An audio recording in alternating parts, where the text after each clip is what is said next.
Bonjour les bains, bonjour tout le monde. Bienvenue à Philo au bain, un nouvel épisode. On a le grand plaisir aujourd'hui d'accueillir non pas un, mais deux invités de marque. Nastasia Adjadji, tout à ma droite, sur votre gauche, et puis Olivier Tesquet. On va parler aujourd'hui avec vous de votre dernier livre, Apocalypse Nerds. On va parler notamment des reconfigurations du pouvoir, on va parler de plein de choses.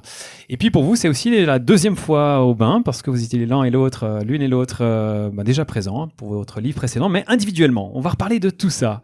Nastasia, est-ce qu'on commencerait avec toi? Est-ce que tu pourrais peut-être te présenter, nous dire qui tu es? Oui, bonjour à toutes et tous. Donc moi, je suis Nastasia Adjadji, je suis journaliste et je travaille en particulier sur l'économie du numérique.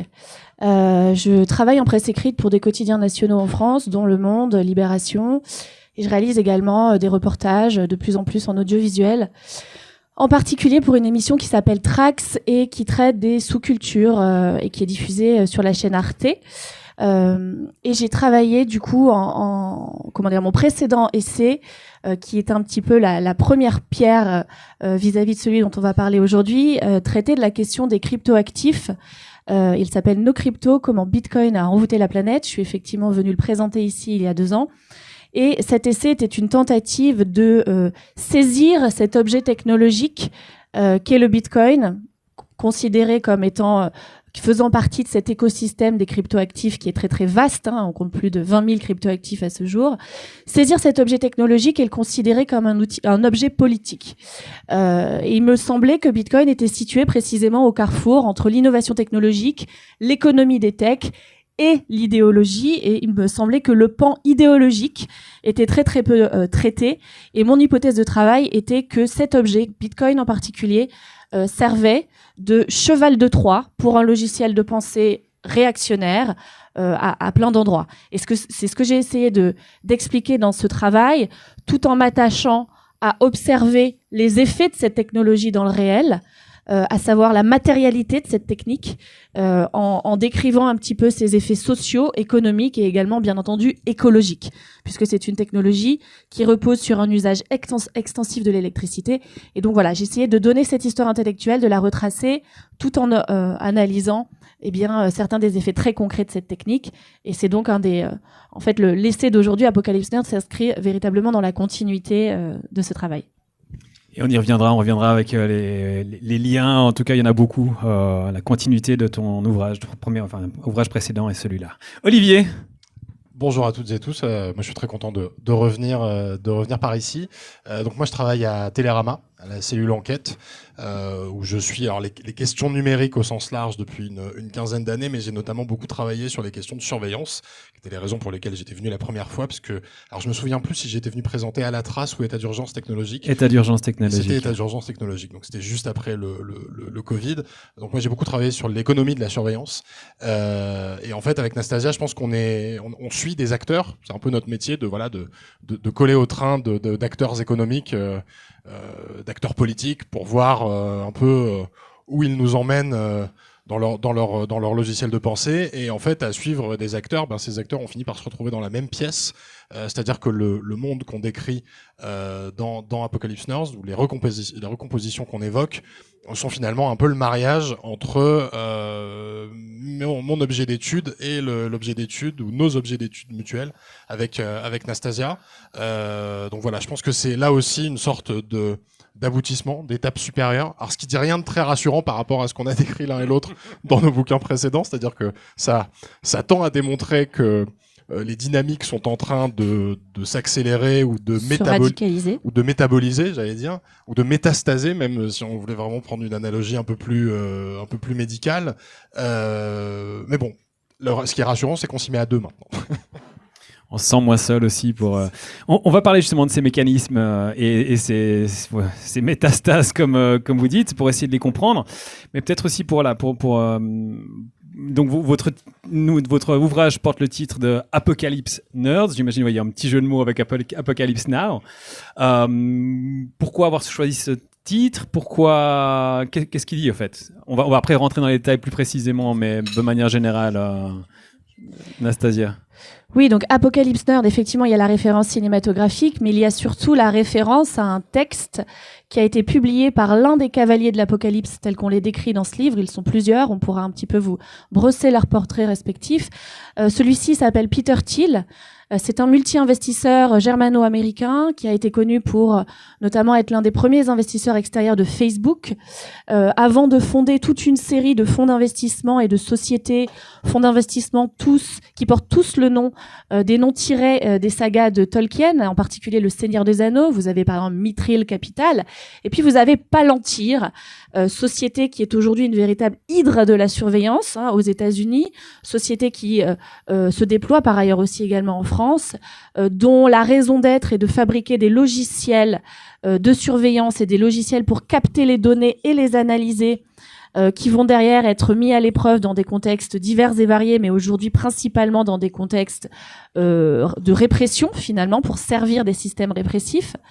Et donc ce Peter Thiel, qui s'illustre, qui en fait est une figure conservatrice assez historique de la Silicon Valley, libertarien revendiqué, eh bien, dans le sillage de la réélection de Donald Trump, donc au mois de février 2025, il va publier un texte dans le journal Financial Times dans lequel il évoque une possible apocalypse à venir.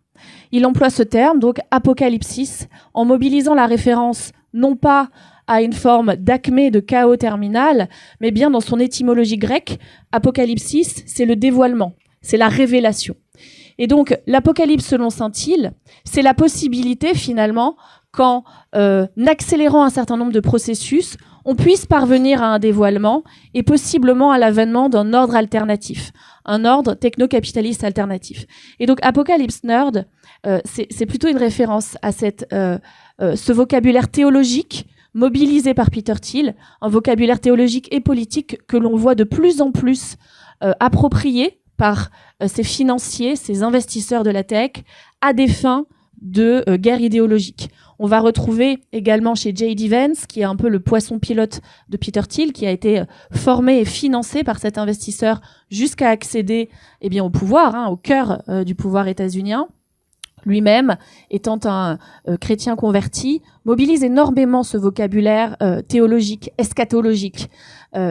Mais en le faisant, finalement, c'est comme s'il instrumentalisait ses idées religieuses, puisque ce dans quoi sont embarqués ces nerds de l'Apocalypse, c'est véritablement une guerre idéologique. Tu veux rajouter quelque chose, Olivier? Alors, c'est vrai que si on reste sur... Je vais pas trop dévoiler Peter Thiel maintenant, parce qu'on va probablement en reparler plus tard. Il y a beaucoup de choses à dire sur ce personnage assez central de notre travail. Juste dire que cette semaine, il a animé une série de conférences sur la figure de l'antéchrist. Donc on voit là aussi, c'est-à-dire que d'une main, alors ça on l'avait peut-être pas anticipé, parce que parmi les événements qui sont produits ces dernières semaines, il y a eu évidemment l'assassinat par exemple de Charlie Kirk, cet influenceur d'extrême droite aux États-Unis, et on a vu à la suite de son assassinat tout un tas de prises de parole au plus haut sommet de l'État, dans la bouche de J.D. Vance, dans celle de Donald Trump, dans cette cérémonie complètement surréaliste dans un stade avec un type qui tire une croix gigantesque, enfin vraiment un hommage rendu comme si il était en train d'être canonisé.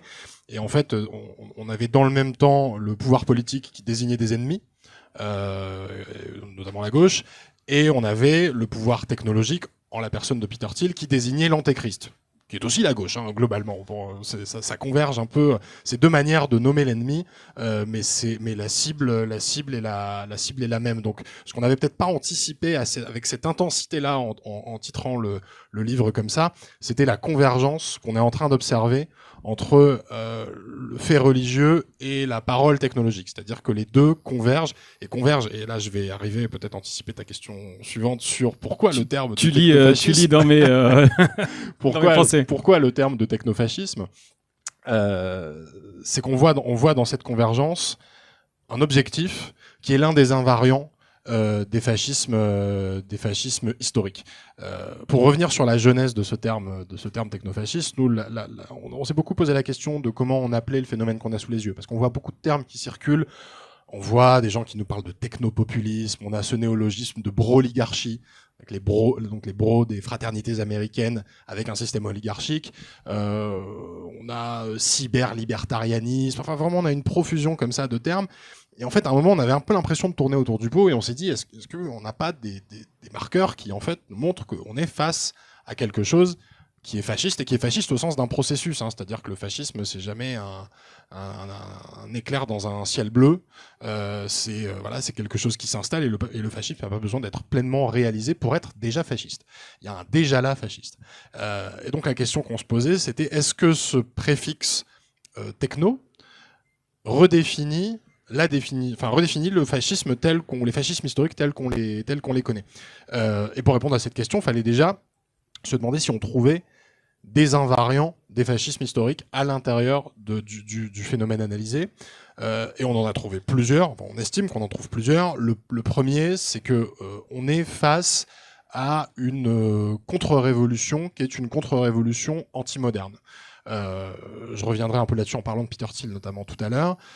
Mais en gros, c'est très hérité des anti-lumières du 19e siècle, et c'est cette idée qu'on va combattre la modernité politique avec les outils de la modernité technologique. Une sorte de modernisme réactionnaire, comme ont pu l'appeler certains historiens pour décrire le nazisme, notamment au XXe siècle. Je pense aux travaux de Zev Sternel ou de Jeffrey Hirsch sur la question.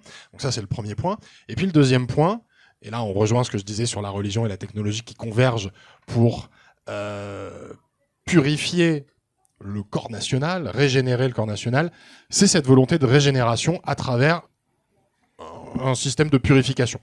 Et là, on le voit dans la désignation de plus en plus des ennemis, et les ennemis, ce seraient toutes les forces démocratiques qui se mettent en travers de cette fameuse contre-révolution anti-moderne. Donc ça, c'est les deux éléments principaux. Et je reviendrai là-dessus. Peut-être repasser la parole à Anastasia rapidement sur la question. Il y a aussi une question du primat de la race qu'on retrouve pas dans tous les fascismes, mais qu'on retrouve notamment dans le nazisme, et qui là revient aussi à la surface. Juste un petit mot pour dire que ce qu'on appelle le technofascisme, c'est à la fois une architecture du pouvoir qu'on va avoir l'occasion d'analyser, de développer, de révéler nous aussi, hein. On ne laisse pas à Peter Thiel le monopole de l'apocalypse comme révélation, mais c'est aussi un mode de circulation des idées. C'est-à-dire que c'est un mouvement, un agrégat de mouvements, d'idéologies, qui brillent pas par leur cohérence, ça aussi on aura l'occasion de revenir dessus, mais dont justement le caractère très œcuménique ou même un peu chaotique parfois est en réalité une force. Il y a un déplacement, et c'est aussi pour ça qu'on a tendance à penser dans notre green analyse que c'est pas un phénomène qui est circonscrit aux États-Unis, mais qu'on peut le retrouver sous des formes différentes, avec des intensités différentes, des acteurs différents qui poursuivent des agendas politiques qui sont pas les mêmes dans d'autres pays. On reviendra notamment au côté international, notamment au Salvador ou d'autres pays qui suivent un peu en effet de près ces mouvements. Oui, effectivement, ce technofascisme, il ne se caractérise pas par sa solidité doctrinale au sens qu'on pourrait l'entendre si l'on observe un petit peu les stratégies politiques du XXe siècle, où en fait finalement on va avoir des intellectuels organiques qui s'organisent dans une dynamique de conquête organisée du pouvoir. Ce technofascisme est beaucoup plus composite. Il fait coexister des idéologies qui sont parfois antagonistes. Mais en réalité, ce qui est frappant, et ça on peut le voir avec Donald Trump, c'est qu'il n'est pas handicapé par sa contradiction, mais il s'en nourrit. On a l'impression que le fait même d'être contradictoire, de se dédire, de n'avoir pas d'armature idéologique solide, n'est pas un obstacle, au contraire, c'est un catalyseur. Et ça, Trump l'incarne quand même à merveille. Et par ailleurs, autre caractéristique du technofascisme, qui constitue là encore un des invariants des fascismes historiques, c'est cette idée d'un retour à des hiérarchies extrêmement fixes. Hiérarchie raciale, hiérarchie de genre notamment, et ça c'est très très fort, hein, on le voit aux États-Unis avec, donc là ça va voisiner avec tous ces courants masculinistes, tous ces courants néo-traditionnalistes qui vont réassigner les femmes en particulier à leur fonction reproductrice, mais aussi toute cette tradition de l'eugénisme qui fait son grand retour, hein, dans la Silicon Valley, avec cette exaltation du QI. Là on voisine encore avec des pensées très élitaires, élitistes, où en fait la légitimité de ces hommes ne vient pas du suffrage démocratique, mais du fait qu'ils sont entrepreneurs, et que, sous-entendu, leur capacité à innover, à entreprendre, fait d'eux une élite naturelle, une élite cognitive, pour reprendre aussi, là encore, des expressions qu'on va entendre dans la Silicon Valley. Tout cela voisine donc avec le réinvestissement de pseudosciences racialistes qui vont réaffirmer la supériorité de la race blanche sur d'autres. Et toutes ces idées-là, en fait, On les voit revenir avec force dans la Silicon Valley, mais un point qui est important, c'est qu'elles ont toujours existé dans la Silicon Valley. Et ça, c'est aussi un des postulats de notre livre, c'est de rappeler, dans les pas d'autres travaux d'historiens, et une historienne en particulier qui s'appelle Sylvie Laurent, qui a écrit un excellent texte qu'elle a appelé la contre-révolution californienne, et qui vient rappeler comme ça l'historicité de la présence de ces pensées réactionnaires les plus radicales dans la Silicon Valley. Quelques exemples. Le fondateur de l'université de Stanford, qui fournit précisément à la Silicon Valley ses élites entrepreneuriales. Eh bien, Leland Stanford était un eugéniste convaincu, qui pensait qu'il était légitime et naturel d'imposer le primat d'une certaine, précisément, élite intellectuelle. Un autre des grands inventeurs de la Silicon Valley, William Shockley, était lui-même tout à fait aligné avec l'idée que potentiellement les personnes noires étaient génétiquement inférieures. Et si l'on observe une autre figure, George Gilder, qui était un investisseur, qui avait une newsletter très influente dans la Silicon Valley des années 80, lu en particulier par Reagan, lui-même était ce qu'on pourrait dire aujourd'hui un NatCon, un national conservateur, tout à fait opposé au fait que les femmes aient un rôle dans la cité et qui défendait des valeurs très traditionnelles, de hiérarchie stricte des genres et de répartition genrée extrêmement stricte. Et donc, Sylvie Laurent le montre très bien. L'élite de la Silicon Valley a toujours été, entre guillemets, imprégnée de cette pensée réactionnaire. Et s'il y a bien une sociologie électorale qui tend à démontrer que les employés sont, eux, plutôt démocrates et enclins à partager des idées globalement progressistes, les élites patronales ont toujours été finalement complices ou en collaboration avec des idées de la réaction. Si j'essaie déjà dans tout ce qu'elle dit, il y a beaucoup de choses qui ont été dites et puis qu'on va clarifier aussi au fur et à mesure de la discussion. J'ai l'impression un premier dénominateur commun qui ressort dans ces différents éléments qu'on a abordés, c'est qu'il s'agit de personnes qui sont issus des milieux de ces startups, en effet, souvent de la région de la Silicon Valley, qui sont persuadés aussi que c'est le monde entrepreneurial qui devrait diriger en tout cas une partie du monde ou certaines régions du monde, parce que ils le font de manière beaucoup plus efficace que les politiques, qui sont sclérosées, qui sont lentes, qui ne fonctionnent pas, que ça se fait souvent avec ou à l'aide de la technologie, parce qu'on est dans des milieux technologiques. Et je trouve que pour ça, vous ouvrez votre livre, notamment avec cette scène avec Elon Musk, qui se retrouve dans le bureau Oval en février 2025, et qui est chargé de la grande mission de démanteler l'apparatus politique américain avec son Dodge. Son département de l'efficience gouvernementale. Je ne sais pas si vous voulez en dire deux mots là-dessus, parce que ça illustre assez bien aussi, j'ai l'impression, ce que vous racontez. Oui, complètement, parce que alors tu disais des gens qui viennent du milieu de la tech, de la Silicon Valley. Il faut quand même rappeler, par exemple, Elon Musk, il est sud-africain. Il a grandi, c'est pas le seul d'ailleurs. Il y a un point commun entre Elon Musk et Peter Thiel et David Sachs, qui est le monsieur crypto de l'administration américaine, c'est qu'ils ont tous grandi dans l'Afrique du Sud de l'apartheid. Alors, peut-être que c'est une pure coïncidence, mais on a quand même l'impression que cette construction dans un modèle de société fondé sur la ségrégation a quand même laissé une marque, une empreinte dans leur système de pensée. Le Doge, ça nous semblait assez naturel d'ouvrir là-dessus. Alors, on voulait pas donner trop d'importance à Elon Musk dans le livre parce que on pressentait un peu que entre deux égos aussi titanesques que celui de Trump et celui de Musk, l'alliance allait pas pouvoir durer très longtemps, même si là on a pu observer justement après l'assassinat de Charlie Kirk qu'ils ont mis en scène leur réconciliation et que ça n'empêche pas du tout les entreprises de Musk de signer des partenariats et des contrats avec l'administration américaine. Mais il y avait eu cette scène effectivement qu'on a trouvée très frappante, qui marque un déplacement du pouvoir où, vous vous en souvenez peut-être, donc on voit Elon Musk le mois de février de 2025, donc juste après la réélection de Trump, il y a eu la passation de pouvoir, et il est dans le bureau Oval avec son fils sur les épaules, là celui qui a un nom imprononçable d'exoplanète, et il est en train d'expliquer l'action du département de l'efficacité gouvernementale, donc le DOGE. Trump est accoudé à son bureau.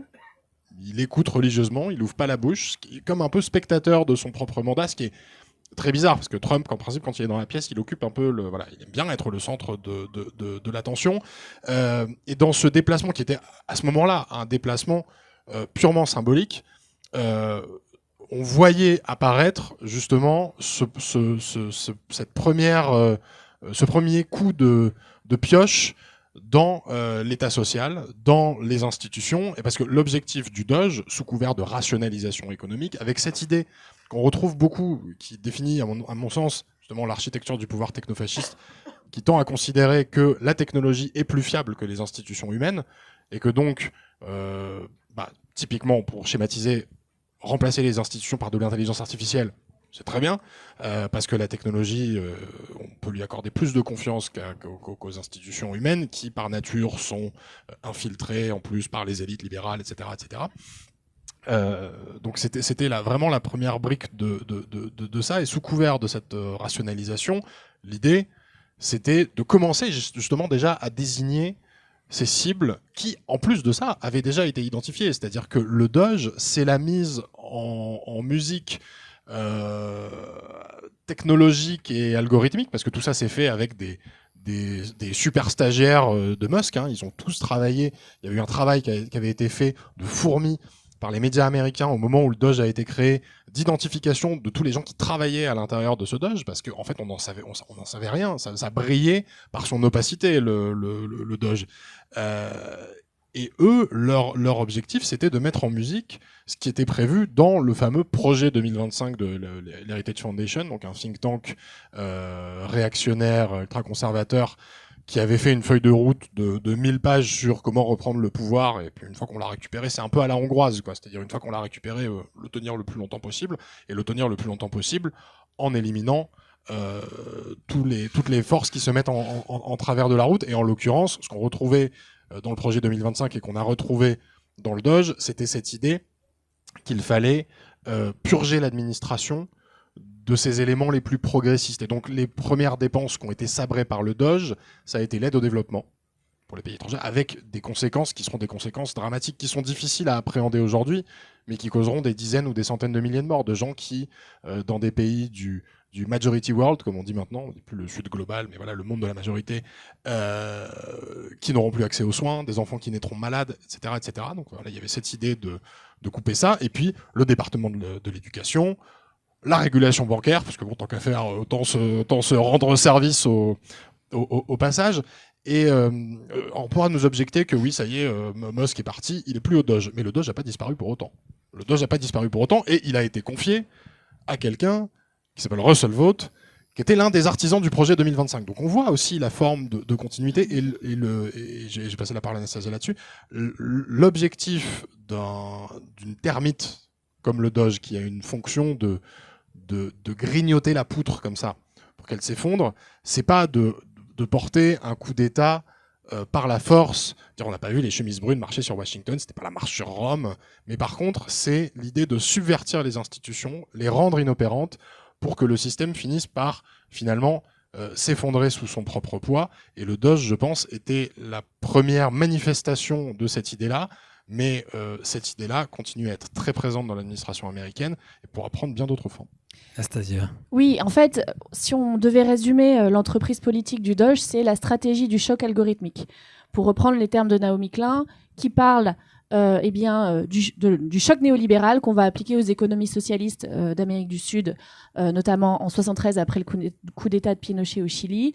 Donc à savoir imposer un régime économique et politique qui est destiné à véritablement transformer le logiciel. Et donc là, le Doge, c'était vraiment comment l'algorithmie va saper les bases de l'État social. J'insiste sur État social parce qu'il ne s'agit pas de toucher à tout ce qui a trait à la défense et à l'armement, puisque la majorité des entrepreneurs dont on parle se nourrissent finalement de cette manne financière qui représente aujourd'hui plus de 1000 milliards de dollars, budget de la défense, de l'État américain. Donc la plupart de ces entreprises, Palantir en premier lieu, mais aussi toutes les sociétés d'Elon Musk, sont perfusées à la dépense publique, tout en menant cette politique de démantèlement brutal de l'État social américain. Et c'est véritablement l'État social qui est frappé. Là encore, en surfant sur ce logiciel très en vogue chez les réactionnaires et les technofascistes, selon lequel la dépense est forcément indue. Et ça c'est quelque chose qu'on va cette idée qu'en fait la dépense publique est trop forte, qu'elle est allouée à des postes qui sont mal gérés, Ça, c'est pas une idée qui est confinée aux seuls États-Unis. Enfin, moi, je vois en France la séquence politique qu'on est en train de vivre avec cette espèce d'hystérisation de la question de la dette, notamment par François Bayrou. C'est extrêmement frappant. Et donc, en fait, toutes les extrêmes droites mondiales s'emparent de cette question de la dépense publique. Et on va diaboliser la dette, on va dire que le chien a la rage pour derrière justifier qu'on le mette à mort. Donc là, il y a aussi aux États-Unis véritablement ce démantèlement de l'État social au nom d'une démocratie inefficace, jugée obsolète, trop dépensière, etc. C'est vraiment un des ferments très importants de ce technofascisme. Mais ça va même encore plus loin, puisque dans le logiciel politique de ces nerds de l'apocalypse, effectivement, elle est trop dispendieuse. Ces institutions sont trop dispendieuses. Mais au demeurant, le système démocratique, les démocraties représentatives libérales telles qu'on les connaît, sont d'ores et déjà présentées comme obsolètes. Et donc, il s'agit de poser le dépassement. Il considère également que la forme État-nation est obsolète. On pose ce déplacement pour, derrière, opérer une multiplication des contre-ordres alternatifs qui vont servir de canevas pour mettre en concurrence finalement les formes de gouvernance politique et continuer d'affaiblir les formes État-nation et expérimenter derrière des micro-ordres sous forme de cité-État, sous forme d'expérimentation en haute mer, de souveraineté individuelle, etc., etc. Et donc, il y a véritablement ce mouvement de ces nerds de l'apocalypse considèrent que la démocratie représentative est un système qui est à bout de souffle, qui est déliquescent et qui est déjà obsolète. C'est un peu le Windows 95 de la gouvernance politique. C'est des informaticiens, mais véritablement, la friction. Vous, en Suisse, qui êtes friand de recherche de compromis, ça peut prendre du temps, ça demande des débats, ça sous-entend de faire cohabiter des positions antagonistes. Et donc d'essayer de trouver cette espèce de centre, ou en tout cas de point de rassemblement. Eh bien, ces gens-là, dans leur logique d'ingénieurs, toute portée sur l'efficacité algorithmique, mais ils considèrent que c'est une hérésie, en fait. Ce n'est pas efficace, ce n'est pas un système opérationnel efficace.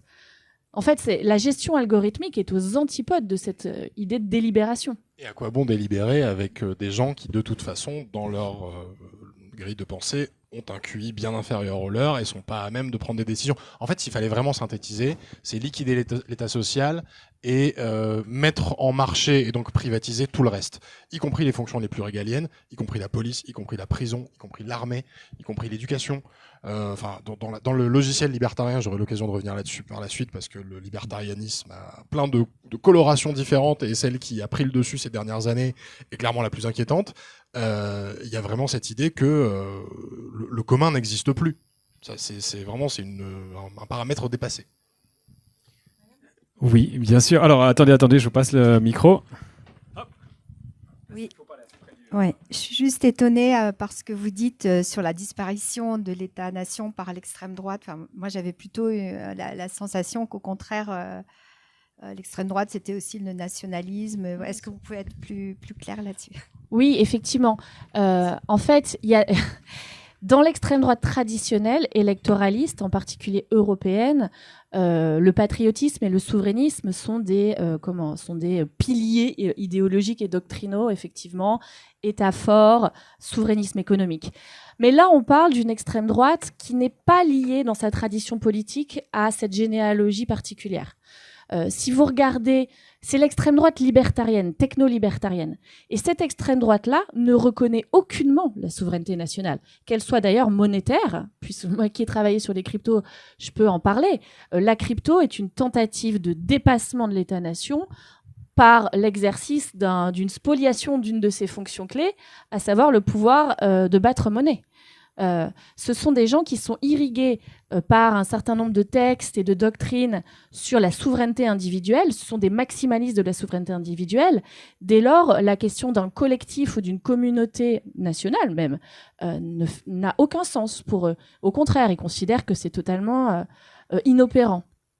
Et donc, c'est dans ces cercles-là techno-capitalistes, techno-libertariens, on pourrait dire techno-fascistes aujourd'hui, qu'on retrouve aussi tous ces adeptes des formes de dépassement de l'État, que ce soit par la monnaie, mais aussi maintenant par la gouvernance, puisqu'ils sont lancés dans des entreprises d'expérimentation de formes alternatives de gouvernance politique, qui précisément ne reconnaissent pas les États-nations.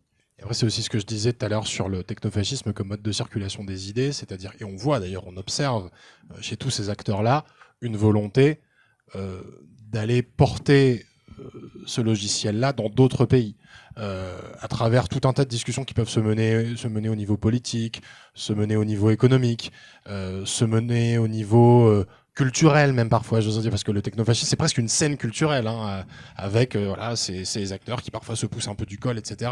Mais par exemple, quand bon, on reviendra peut-être un peu là-dessus, je voudrais pas tout déflorer, mais quand les États-Unis décident de sous-traiter leur politique carcérale au Salvador, c'est exactement ce qui se passe, en décidant voilà d'envoyer les pires détenus de la planète dans ces maxi-prisons construites par Nayib Bukele, le président du Salvador, autoproclamé dictateur le plus cool de la planète, ou quand on a ces acteurs-là qui sont très actifs dans certains pays d'Europe, alors la Hongrie est évidemment l'exemple un peu paradigmatique, mais on voit qu'il commence à y avoir des discussions au Royaume-Uni. Au Royaume-Uni, il commence à y avoir des discussions, par exemple, entre Peter Thiel et son entourage, et même J.D. Vance, avec le Blue Labour, qui est cette branche, on va dire, travailliste conservatrice du parti travailliste, et qui est pas complètement incompatible avec ce logiciel-là. Donc c'est ça qui est assez contre-intuitif, c'est qu'on a à la fois des mouvements d'extrême droite qui exaltent en permanence la frontière. Donc là, c'est la frontière. Et en même temps, nous, on a des acteurs qui passent leur temps à dire que la frontière, il faut la dépasser. Et donc, en fait, quand on parlait tout à l'heure des invariants du fascisme, l'un des invariants, c'est refonder la communauté nationale. Il y a vraiment cette idée on va régénérer le corps national avec l'adhésion à un projet qui est un projet mythologique, si j'ose dire. Mais je suis pas sûr que ce soit un projet mythologique à entendre sous le sens de l'État-nation, justement. Dans leur esprit, je pense que s'ils pouvaient faire une espèce de grande fédération des pays technofascistes, alors évidemment ils l'appelleraient pas comme ça, hein, mais une grande fédération des pays technofascistes, et puis qui pouvaient nous laisser, nous les gueux, à la périphérie de tout ça, et nous laisser nous organiser, mais vraiment comme on veut, je pense que ça leur irait très bien. Et donc c'est ces deux mouvements qu'il faut résoudre, et je pense qu'effectivement c'est là où la prégnance de cette pensée libertarienne autoritaire, ou paléo-libertarienne, comme on dit dans le champ de la recherche sur les gens qui s'intéressent à ça, c'est là où c'est assez crucial pour comprendre ce qui se passe. Et ils ont une relation très ambiguë à l'État, et on en revient à ce qu'on disait sur la contradiction comme étant finalement un des moteurs de ce régime politique. C'est-à-dire qu'à la fois, ils honnissent la forme État-nation. Moi, je vois mes crypto-boys français qui portent des t-shirts Nique l'État sur leur... Je vous assure, c'est vraiment... Et ils en dépendent, parce qu'on l'a dit, ces capitalistes américains, dont il faut rappeler qu'à la base, ce sont des capitalistes quand même, hein, parce qu'on parle beaucoup de métapolitique, de religion, mais bon, les intérêts économiques sont quand même, arrivent très très vite. Eh bien, ils dépendent de l'État américain, précisément, et ils dépendent notamment des contrats passés avec la défense. Donc il y a vraiment une ambiguïté fondamentale dans cette relation à l'État qui n'est pas résolue. De la même manière que nos sécessionnistes, on consacre un chapitre à cette idée de la sécession des élites et à ces technofascistes qui vont dire, voilà, nous avons Bitcoin, nous avons l'IA, nous allons aller pouvoir créer des gouvernances politiques alternatives en se servant de ces technologies comme des instruments d'administration d'une société. Mais bien ces gens-là, ils ne vont pas abandonner leur passeport américain. En fait, il y a tout un tas de contradictions comme ça. Et s'ils étaient français, ce serait des néocolons, mais avec une carte vitale. Vous voyez ce que je veux dire ? Ils n'abdiquent pas les privilèges quand même de la citoyenneté, qu'offre la citoyenneté à leurs états d'origine. Donc c'est pétri de contradictions, d'ambivalence, d'ambiguïté. Oui, je vous passe le micro. Hop.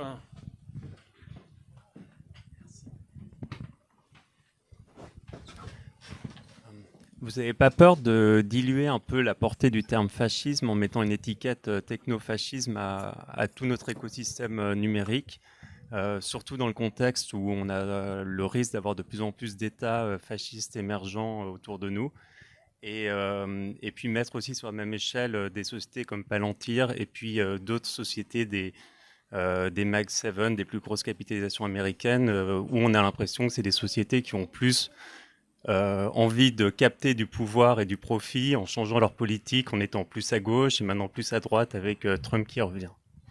Alors, je pense que sur l'utilisation du mot, on est vigilant là-dessus, parce que je crois que c'est Robert Paxton qui disait que c'était un mot qui créait plus de chaleur que de lumière. Et je pense que surutiliser la terminologie fasciste, c'est prendre le risque effectivement qu'au bout d'un moment, ça nous aide pas beaucoup dans, on va dire, la caractérisation médico-légale quasiment des mouvements politiques qu'on essaie de décrire.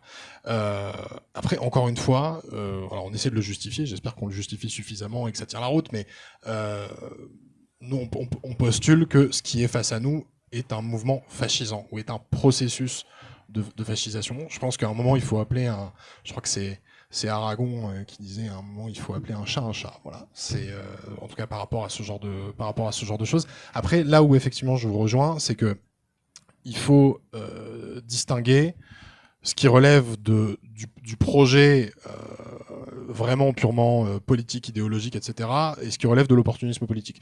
On ne dit pas qu'il n'y a pas d'opportunisme politique. Quand on voit le dîner organisé à la Maison-Blanche autour de Donald Trump, avec tous les patrons de la tech qui rivalisent de servilité, avec quand même cette scène surréaliste où donc ils annoncent tous des investissements mirobolants.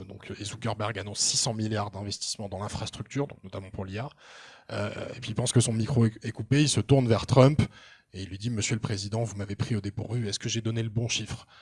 Et là, non mais c'est terrible, c'est-à-dire que effectivement nous, un peu de loin surtout, on trouve ça absolument ridicule. Moi, ça m'a fait penser à l'ordre du jour d'Éric Vuillard, qui raconte quand même comment les élites patronales dans l'Allemagne des années 30 se sont complètement couchées devant la montée du nazisme. Et malheureusement, on a quand même une littérature assez abondante sur le fait que les élites patronales, confrontées au péril fasciste, finissent quand même souvent par l'étreindre. Hein. Donc je prends ça aussi en considération. Après, c'est sûr que là-dedans, on a des acteurs qui sont des acteurs capitalistes, Anastasia le rappelait.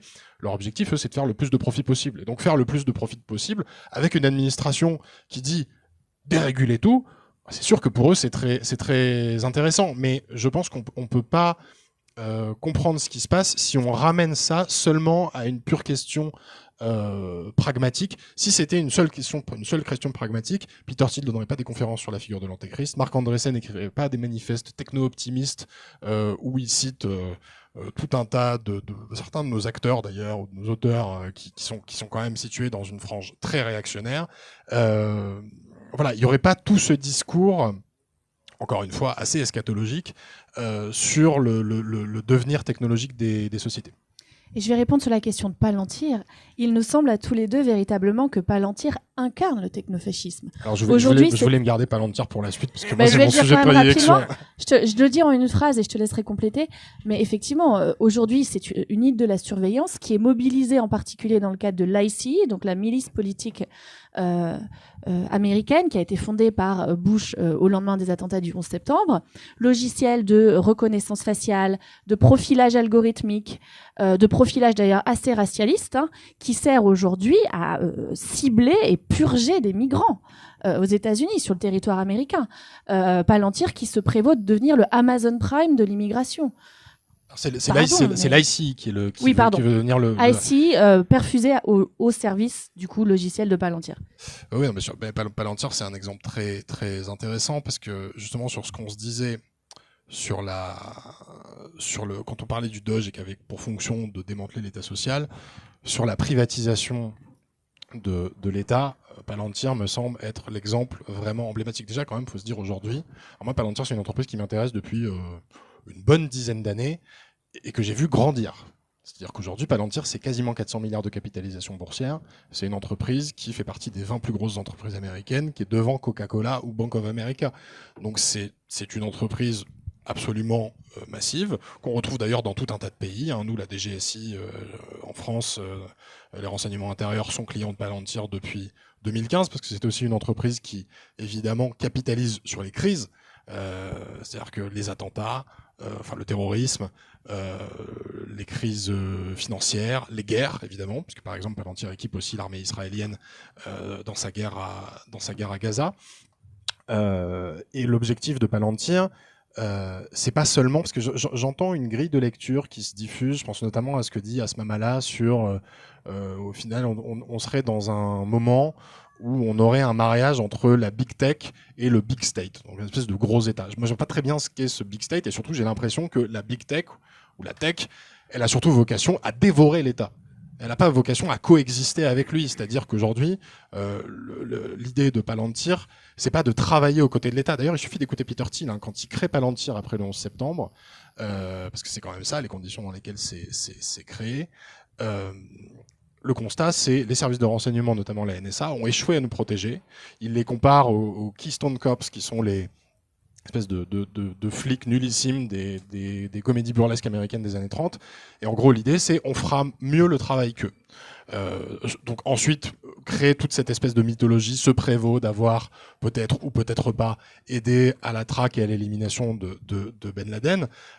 Mais l'idée, dès le départ, c'est pas de venir en aide à l'État. Aujourd'hui, on voit, il y a tout un discours chez Palantir, notamment Alex Karp, qui est le directeur opérationnel aujourd'hui, patron le mieux payé des États-Unis, quand même au passage, qui se présente toujours un peu comme le démocrate de service par rapport à Peter Thiel, qui lui est un conservateur, un républicain affiché. Alex Karp, il a un portrait de Michel Foucault dans son bureau, ce qui dit là aussi le niveau de retournement des symboles et de cynisme. Et il dit, nous, on défend les démocraties. Voilà, on est dans une croisade, quasiment, ou un combat civilisationnel pour l'Occident. Mais ils sont surtout dans un combat civilisationnel pour eux-mêmes et pour faire énormément d'argent. Je vais vous prendre un exemple très simple. Palantir, il y a quelques années, avait signé un contrat avec la police de New York pour l'aider au quotidien dans son activité de police. Puis à un moment, la police de New York décide de dénoncer le contrat parce qu'il se trouve que aussi les logiciels de Palantir sont très très chers. En dénonçant le contrat, Palantir décide que, donc ça devient un contentieux commercial, et Palantir décrète que la formule de calcul, parce que c'est ça qu'ils vendent en fait Palantir, c'est le fait de donner du sens à un ensemble de données que l'être humain, là aussi on retrouve cette idée que la technologie est plus fiable que les institutions humaines, que l'être humain ne serait pas capable de traiter. Et ils disent la formule de calcul elle est à nous. Et donc en fait la police de New York se retrouve dépossédée de sa fonction régalienne de police. Donc on est vraiment dans un phénomène d'opacification, de privatisation. Du coup, évidemment, dans une démocratie, c'est déjà suffisamment compliqué de contrôler la police quand c'est une activité régalienne. Maintenant, quand ça devient une activité complètement privée, ça le devient encore plus. Et si vous regardez le nom donné par Palantir à l'un de ses derniers logiciels, qui s'appelle Ontology, donc ça porte vraiment son ambition quasi philosophique, mais parce qu'en fait l'objectif de Palantir au fond, c'est de réécrire notre monde social, notre monde partagé dans un langage propriétaire, dans un langage qui est parlé par eux seuls, auquel ils ont accès. Cet accès se monnaie très cher. C'est là où l'État est réduit en fait à une fonction de client. Et je trouve que ça traduit assez bien les phénomènes qu'on décrit et qu'Anastasia parle de network state, de cette volonté de faire dissidence, sécession de l'État-nation. Palantir, eux, ils veulent réencoder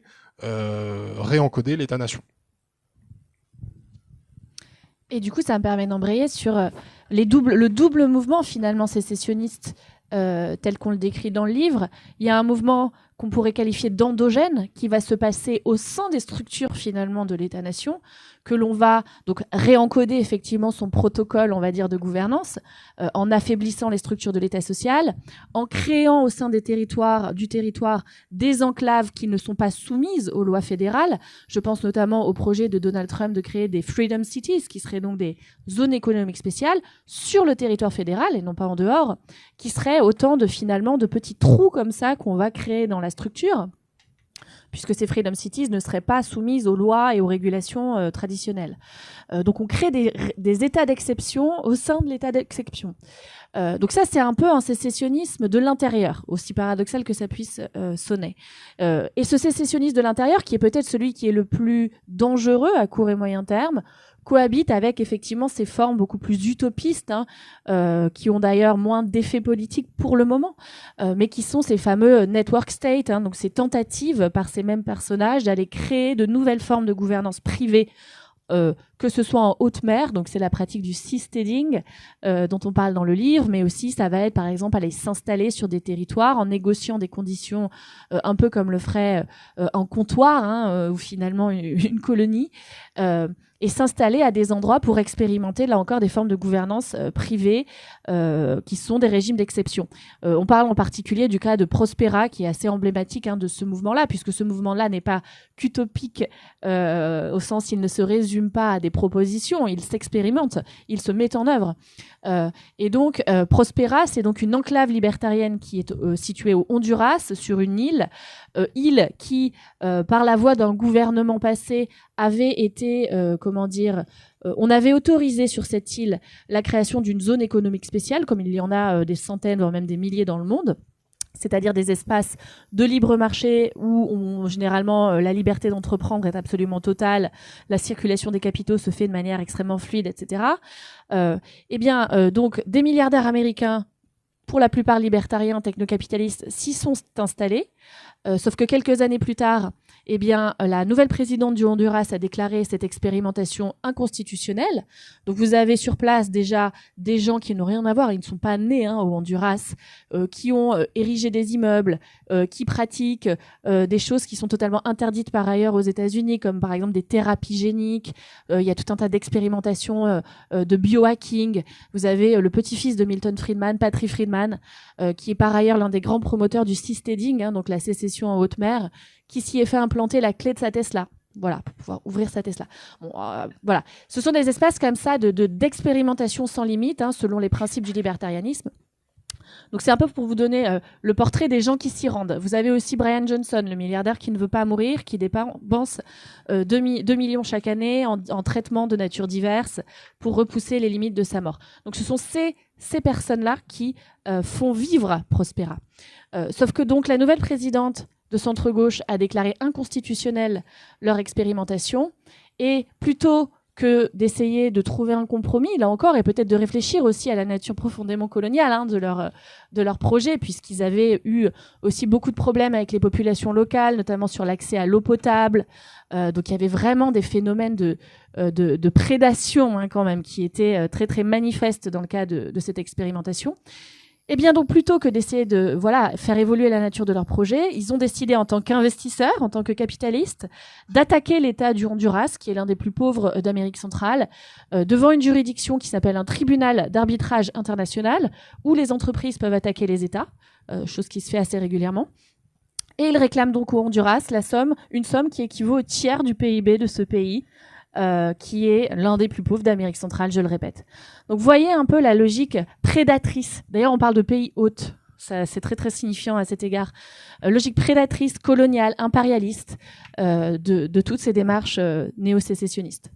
Et moi, en lisant aussi cette partie dans votre livre, ça me rappelait aussi notamment les logiques que tu décrivais dans ton livre précédent, notamment sur la crypto. On retrouve un peu ces mêmes phénomènes où on va aller dans un pays hôte, comme tu dis, qui est souvent avec une législation relativement permissive, ou en tout cas on peut facilement corrompre certains membres pour s'y installer avec des conditions qui sont souvent très favorables, avec des coûts de l'énergie souvent assez abordables, jusqu'au moment où soit en effet la population se rebelle parce qu'il n'y a plus d'accès pour eux à l'électricité. C'est notamment le cas aussi maintenant avec l'IA, où on va construire des centres de données dans des pays où, en effet, c'est facile, mais ça a des répercussions importantes sur le peuple.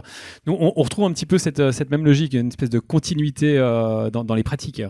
Oui, c'est une logique qui est proprement parasitique. Dans nos cryptos, je parlais à la fois du cas du Salvador, qui est emblématique d'une pratique de corruption organisée où des entrepreneurs privés américains se retrouvent intégrés à un gouvernement sans aucune légitimité démocratique, qui vont y faire avancer leurs intérêts. Donc là encore, c'était des entrepreneurs du Bitcoin.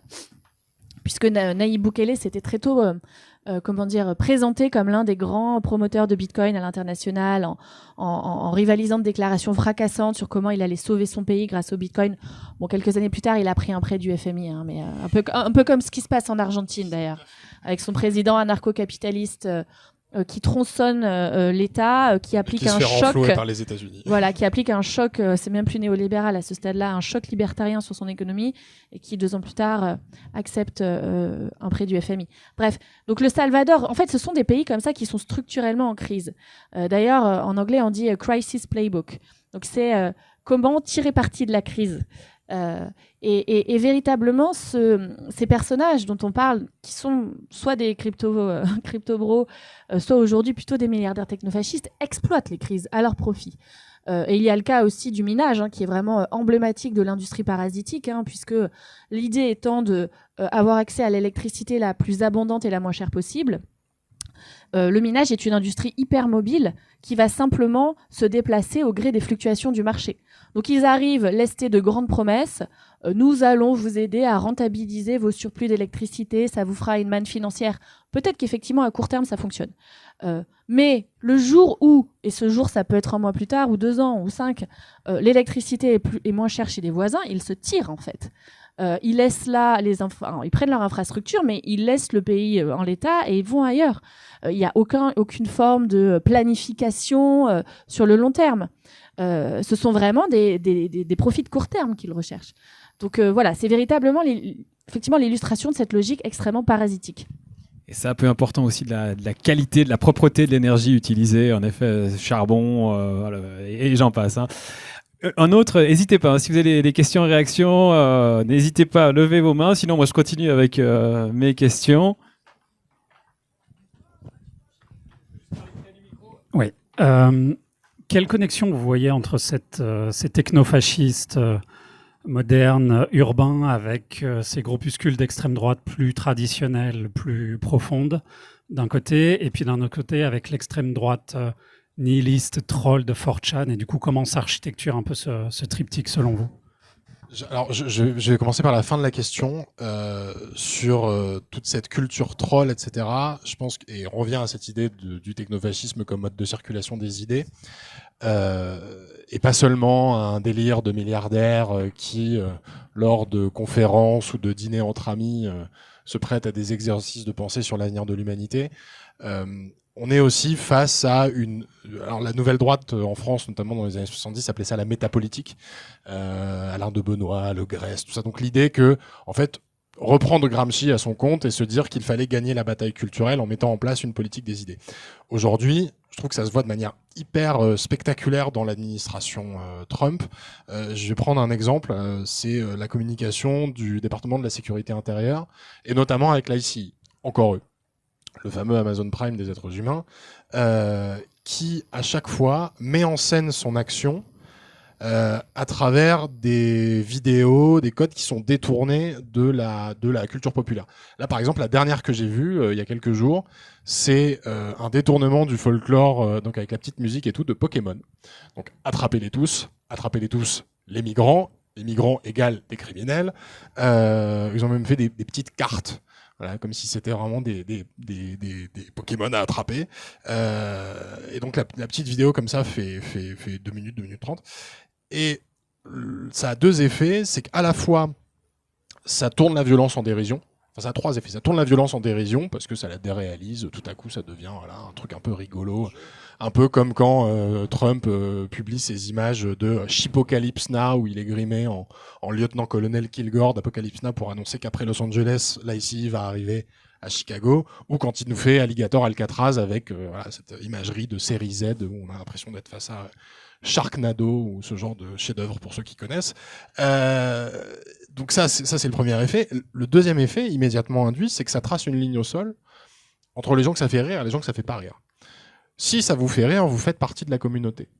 Si ça ne vous fait pas rire, vous ne faites pas partie de la communauté, vous êtes exclu de cette communauté. Un peu comme sur un forum sur Internet affinitaire où si vous n'êtes pas en phase avec la ligne, entre guillemets, ce rassemblement affinitaire, vous faites pas partie de la communauté. Donc c'est réorganiser la société exactement comme si c'était un forum.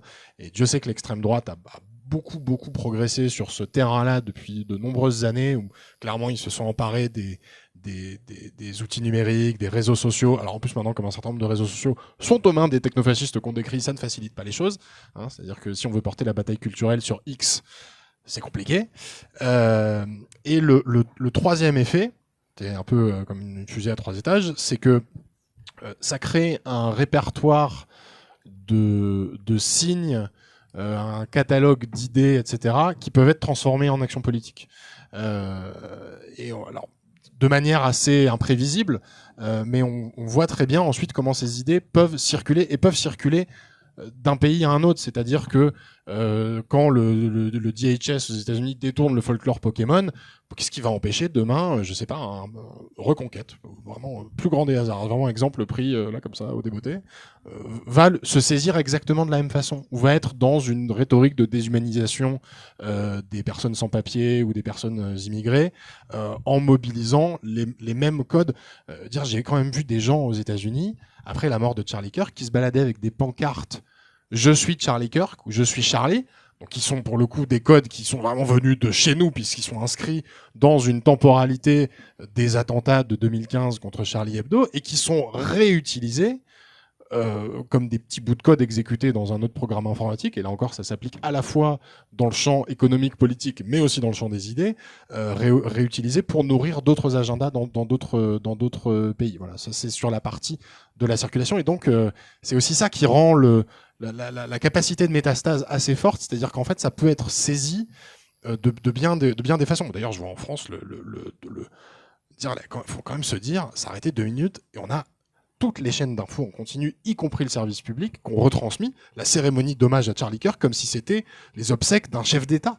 Moi, je trouve ça absolument sidérant. Donc, il y a aussi une question, évidemment, de la responsabilité des médias dans la circulation de ces idées-là, mais on voit que on a été assez envoûté, en France en tout cas, par cette séquence qui n'est d'ailleurs pas complètement terminée. Autre exemple, effectivement, en contexte français, de cette circulation et de cet encodage qui peut se faire. Moi, j'observe beaucoup le milieu de la crypto français. Et véritablement, le copier-coller des discours est manifeste. Un Éric Larchevêque, patron de Ledger, grande entreprise française qui fait des clés de stockage de crypto, donne une interview dans Le Point ce week-end en appelant les jeunes à la sécession et à l'expatriation. Donc là encore, c'est reprendre cette idée qu'il faut véritablement se séparer, quitter la communauté nationale. Donc il reprend à son compte à la fois le logiciel techno-libertarien hostile à l'État, mais aussi l'idée qu'il faille expérimenter des ordres alternatifs. Et par ailleurs, je vois aussi, en fait, il y a plusieurs factions, vous avez raison, l'extrême droite, mais on voit aussi chez ces mêmes crypto-boys français très radicaux, tous les ferments les plus traditionnels du masculinisme le plus radical, exaltation de la virilité, rapport à la viande, tous ces marqueurs un peu canoniques, hostilité démesurée vis-à-vis de ceux qu'ils jugent, et ils prennent même pas le temps de traduire, donc ils parlent de socialistes, ce qui est ridicule. Parce qu'en contexte français, le socialisme n'a rien à voir avec socialist au sens américain. Donc ils pourraient dire communiste, mais ils font pas le travail. Donc il y a cette hostilité comme ça, atavique vis-à-vis de ce qui pourrait ressembler de près ou de loin à de la collectivisation. En retour évident aussi de tout ce qui est misogynie, ça va avec le masculinisme, mais là encore, j'avais des dingueries qui postaient, là je pense en particulier à un groupe sur les femmes doivent être des entrepreneurs, bien choisir leur poulain, maximiser, faire des enfants avant 30 ans, enfin des entrepreneurs au sens que la reproduction, le travail reproductif doit être maximisé comme on maximiserait son portefeuille d'investissement. Donc vraiment tous ces discours et qui sont présentés à un public très jeune, masculin en grande majorité, comme étant une certaine forme de dissidence intellectuelle et qui voyage très facilement sur tous les canaux, notamment sociaux, parce que c'est ce type de contenu qui est mis en avant. Et je vois vraiment cette espèce de proto-extrême droite française, de descendants de Soralien, qui à la base a un logiciel plus traditionnaliste de l'extrême droite, très antisémite, etc., reprendre et mobiliser ces catégories de l'alt-right américaine technofasciste. Et ça, c'est flagrant dans la crypto. Et juste peut-être un tout petit dernier exemple pour illustrer cette circulation des idées, là plus dans le champ strictement politique. Quelques semaines après le Doge, voire quelques jours après au moment où on parlait beaucoup du Doge, on a vu sur des chaînes d'infos en France, Sarah Knafo de Reconquête, qui a très très envie d'être candidate en 2027, qui est candidate sur un programme politique, ou une plateforme programmatique, on va dire, qui est tout à fait compatible avec ce qu'on est en train de décrire là, et qui est arrivé avec ses tableurs Excel de l'Agence française pour le développement en disant ça coûte tant, ça coûte tant, et le programme de soutien aux minorités, bidule, etc. Et donc en fait, elle était dans une imitation assez ridicule d'ailleurs de ce que faisait Musk, en espérant susciter un mouvement d'adhésion et que les grains de sable commencent à faire un tas en France. Et donc là aussi, on voit que cette circulation des idées peut se faire à différents niveaux, à différentes échelles, portées par des acteurs qui n'ont pas grand-chose à voir les uns avec les autres. Et moi aussi, ce qui m'a marqué, on était tous les deux au Sommet des Libertés, qui était le grand raout des extrêmes droites françaises. Alors, Sommet des Libertés, il y avait aussi des libéraux, soi-disant, mais ils sont en dissonance cognitive majeure, ils se voient pas comme d'extrême droite, mais les discours sont tout à fait alignés. Et ce qui était frappant aussi, et ça on le retrouve chez Trump, c'est la violence du retour de bâton en matière climatique. Le climato-scepticisme qui devient carbofascisme assumé, avec vraiment toutes ces idées très populistes selon lesquelles les réglementations qui ont été mises en œuvre en France, notamment sur les zones à faible émission, les ZFE, qui vont de fait interdire à un certain nombre de véhicules de circuler dans des zones pour essayer de préserver la qualité de l'air, etc., présentées comme des mesures coercitives à l'égard des pauvres. Une rhétorique qui est compliquée parce que c'est en partie vrai que ce sont statistiquement les personnes les plus pauvres qui ont les voitures les plus polluantes. Mais il faut voir les effets de long terme, où ce sont aussi statistiquement les plus pauvres qui sont les premières victimes des dérèglements climatiques et notamment de la pollution. Et donc voilà, cette rhétorique hostile aux mesures climatiques présentées comme étant le produit d'une élite wokisée, hostile aux pauvres, et donc cette rhétorique populiste qui voisine avec un carbofascisme mais débridé, moi, c'est aussi ça qui m'a beaucoup frappé en contexte français. Alors oui, merci. Bonjour merci pour vos propositions d'idées pour pouvoir animer le débat. Je ne sais pas si je vais poser une question qui est peut-être un peu à côté du débat, mais je voulais revenir sur la dimension technologique. Peut-être c'est ce que monsieur à la casquette voulait dire. Je me demandais dans quelle mesure le fait de coupler techno et fascisme n'allait pas finalement introduire un biais. Je sais que les technologies ne sont pas neutres, elles peuvent être conçues et utilisées au service de valeurs. Ici, ce sont des valeurs qui sont plutôt liées à des valeurs d'extrême droite. Et je me demandais dans quelle mesure la techno pouvait être elle aussi humaniste. Est-ce que vous avez des exemples de techno-humanistes? Et si tel est le cas, dans quelle mesure on pourrait davantage, mettre en évidence, en valeur ces technos pour pouvoir aussi aller sur et éviter le discours où si on est de gauche, il faut absolument pas utiliser la techno. Si on est de gauche, voilà, c'était... Non, alors sachant que moi je pense pas qu'on s'inscrive du tout dans une perspective qui soit technophobe, technocritique, assumée, oui, mais je pense que c'est hyper nécessaire parce que être technocritique, ça veut dire penser la technologie, chose que nos responsables politiques dépensent beaucoup d'énergie à ne pas faire justement. Donc je pense qu'il y a un impératif a fortiori dans l'économie politique d'aujourd'hui à être technocritique. Après, justement, tout ce qu'on décrit vise pas à prêcher pour la désertion. Je pense qu'il faut combattre pied à pied. Évidemment que la technologie, il y a des exemples il y a tout un discours assez ancien, technocritique lui-même, dire Illich et la technologie conviviale. Malheureusement, ça s'est complètement perdu au fil de l'eau. C'est-à-dire qu'aujourd'hui, la technologie n'est associée, d'ailleurs, quand on l'entend dans la bouche de nos responsables politiques, quand Emmanuel Macron fait le sommet pour l'IA il y a quelques mois, qu'il annonce des investissements majeurs en disant je vais construire des data centers, on va faire 35 data centers. Pour faire quoi? Personne ne le sait. Faire tourner quelle puissance de calcul? Personne ne le sait. Avec quel coût social, quel coût environnemental? Personne ne le sait. En fait, c'est ces questions-là qu'il faut remettre. Nous, on mobilise cette catégorie pour mettre la lumière sur un phénomène, alors que jusqu'à présent on voyait comme un phénomène qui était un pur phénomène de financiarisation, qui était déjà suffisamment inquiétant en tant que tel. Je veux dire, le discours technocritique était déjà parfaitement opérant dans un système hyper financiarisé de la tech. Sauf que là, on voit qu'il y a une surcouche logicielle, politique, fasciste qui est en train de se greffer par-dessus, ou d'accompagner ce mouvement-là. Et plus que jamais, il faut rendre à ces dispositifs, à ces idéologies, leur matérialité. C'est-à-dire sortir justement de toutes les élucubrations théologico, millénaro, eschatologiques de Peter Thiel et compagnie, pour dire, en fait, là, le monde dont on parle, l'infrastructure, quand je disais tout à l'heure que le technofascisme, c'est une architecture du pouvoir, une architecture, c'est une infrastructure. D'ailleurs, Donald Trump, quand il annonce ses investissements, il a le mot infrastructure en permanence à la bouche. Donc, et ces infrastructures, c'est pas des infrastructures invisibles. Elles font du mal à des territoires, elles font du mal à des populations, elles font du mal à la planète. Elles ont des effets, écologiques, sociaux, politiques, etc., etc. Et donc, nous, le discours, c'est plutôt ça. Il y a plus une dimension d'alerte, on va dire, sur ce qui est en train de se passer, plutôt qu'être sur une position de retrait à dire la technologie, c'est nul, quoi. Alors moi, je serais plus sensiblement sur cette position-là, de plus en plus, en tout cas, là, je vous donne mon sentiment. Pour reprendre Audre Lorde, on détruit pas la maison du maître avec les outils du maître. Et je pense de plus en plus qu'il faut assumer des postures radicales face à la radicalisation, là encore, de l'usage fascisant des technologies.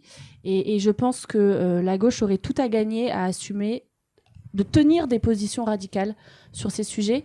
Et ça passe d'une part, effectivement, Olivier le disait, en attaquant ces discours théologiques sur des bases matérialistes, en allant attaquer fermement peut-être des infrastructures, des systèmes. Mais ça passe aussi par une redéfinition assez radicale de notre rapport aux techniques. Et je ne pense pas que l'hostilité déclarée vis-à-vis de ces systèmes qui sont en passe de reconfigurer assez dramatiquement nos systèmes de gouvernance communs soit une posture hérétique aujourd'hui, bien loin de là. Et je pense que face au fascisme, il faut assumer une forme de radicalité dans le fait de se déclarer contre ces techniques, en fait. Mais c'est un chantier politique qui est, insuffisamment débattu, me semble-t-il, en tout cas en contexte français, à gauche. En tout cas, il faut combattre le discours de l'inévitabilité technologique, parce que ça, on l'entend énormément, ça revient toujours. On nous explique que voilà, la technologie est là et il faudrait nécessairement l'utiliser.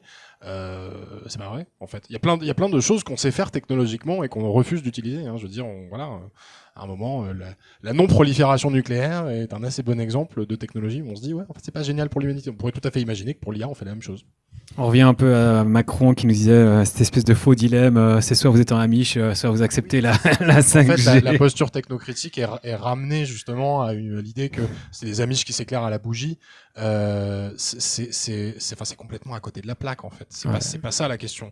Justement, c'est ok, moi je veux bien. Les imprécations, c'est facile, l'insulte, l'attaque, etc. Mais c'est quoi sa vision de la technologie, sa vision politique de la technologie, en dehors de super, on va faire des points de croissance, ou on va dans notre coin essayer de faire le OpenAI européen avec Mistral, par exemple. Ouais. Elle est où la vision là-dedans? Nastasia, tu ouvres une porte sur laquelle on va se pencher dans quelques secondes, notamment qu'est-ce qu'on fait par rapport à tout ça, comment est-ce que nous on réagit, alors en tant que société ou en tant qu'individu, si en effet il y a à réagir. Oui, il y a. Ouais, alors c'est vrai que en plus je crois que vous levez la main depuis un petit moment. J'arriverai donc à ma question après coup. Non, je viens de lever la main. Non, bon, je suis une jeune femme sur les réseaux et puis elle décrypte justement l'IA et en fait, paraît-il qu'ils ont mis en compétition 4 IA différentes et que bon, l'IA maintenant commence à mentir. Donc ça, il faut en parler parce qu'on lui a pas menti. Ouais, mais on lui a pas appris à dire je ne sais pas. Donc elle préfère mentir comme dans un QCM plutôt que de dire je ne sais pas. Donc ça génère aussi plein de fausses informations. Et ils ont mis en concurrence 4 IA par rapport à un but à obtenir. Et ensuite aussi, c'était vraiment la guerre entre eux. Puis ils ont utilisé tous les stratagèmes aussi pour justement pour détruire les uns les autres. Bref, donc il y a encore toute cette évolution de l'IA effectivement qui est parce que pour nous on se dit bon la technologie forcément c'est carré, c'est correct. Juste préciser votre question. Excusez-moi. C'est pas vraiment une question, mais je pense qu'il y a effectivement il y a toute cette problématique, c'est que d'abord l'IA bientôt, elle arrive à son bout parce qu'elle aura utilisé toutes les données humaines. Donc, finalement, elle va s'auto-alimenter. Donc, ça générera plein de bugs parce qu'il y a encore plein de bugs. Et puis, en plus, donc, si vous voulez, il y a aussi toute cette question-là. C'est pas juste être contre la technologie. C'est que c'est aussi ces technologies ne sont d'abord commencent à avoir leur autonomie, mentent et puis ne sont pas fiables non plus. Donc, il y a encore toute cette évolution de l'IA dont on a encore très peu conscience. Oui, et moi, ce qui me frappe aussi en matière d'intelligence artificielle et des discours qui l'entourent, il y a d'une part, effectivement, l'argument massu néolibéral selon lequel c'est inévitable. le progrès technique est inévitable. D'ailleurs, c'est un progrès ontologiquement. Il va nous amener à l'étape supérieure du développement de nos systèmes. Bon, voilà, argument massue, et je pense qu'il faut combattre pied à pied cette idée d'une inévitabilité des techs. Rien n'est inévitable en réalité. Deuxièmement, avec l'IA, il y a aussi cette idée très fallacieuse selon laquelle ce serait une technique artificielle. Or, nombre de chercheurs, je pense en particulier au travail important d'Antonio Casilli sur le travail du clic, tend à démontrer qu'il n'y a rien d'artificiel derrière l'IA.